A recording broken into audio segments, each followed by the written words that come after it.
అమ్మయ్య సినిమా బతికే ఉంది భయ్య, షెల్యూడ్ అయిపోయింది, అటకెక్కింది, సినిమా ఆగిపోయింది అని చెప్పి ఎంతమంది కోతలు కూర్చారో వాటన్నిటి కూడా ఈ రోజు సినిమా అయితే అఫీషియల్ అప్డేట్ ఇచ్చింది. ఏ సినిమా టాక్సిక్, ఇదేవుడు సినిమా బ్రో అని అనమాకండి, మన Yash boss they. KGF1 KGF2 తర్వాత ఇప్పుడే భయ్య KGF2 రిలీజ్ అయ్యి ఓరి నాయన చాలా సంవత్సరాలు అవుతుంది. ఆ తర్వాత టాక్సిక్ అనేటటువంటి సినిమా చేస్తుండ్రు. అదే ఆయన రామాయణ చేస్తాను కదా, అందులో రావణాసురుగా అది వేరే. అది చూసుకున్నట్లయితే 2027లో రిలీజ్ అవుతుంది. కానీ ఇది చూసుకున్నట్లయితే ఈ 2026లో రిలీజ్ చేసేటటువంటి ప్రయత్నం చేస్తున్నారు.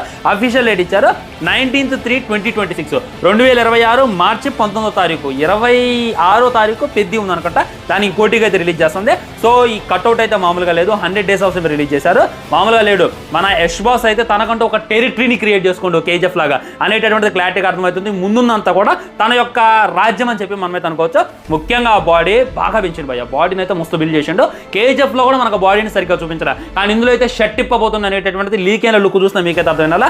ముఖ్యంగా ఆ టాటూ మామూలుగా అది హెయిర్ స్టైల్ కూడా వేరే లెవెల్ ఉంది. నాకైతే కట్అవుట్ పిచ్చి పిచ్చిగా నచ్చింది. ఈ కట్అవుట్ తో మట్టికి గూజన్స్ తెప్పిస్తాడు ఏమో. ఆ టాక్సిక్ గ్లిమ్ చూసి అందరూ కూడా కోణం వేయడం చెప్పి ట్రోల్ చేశారు, కానీ ఈ కట్అవుట్ చూసాక ఏదో డిఫరెంట్ గా ప్లాన్ చేస్తానని చెప్పి మళ్ళీ నాకైతే అనిపిస్తుంది. వెయిట్ చేద్దాం ఎలా ఉంటుంది అనేటటువంటిది.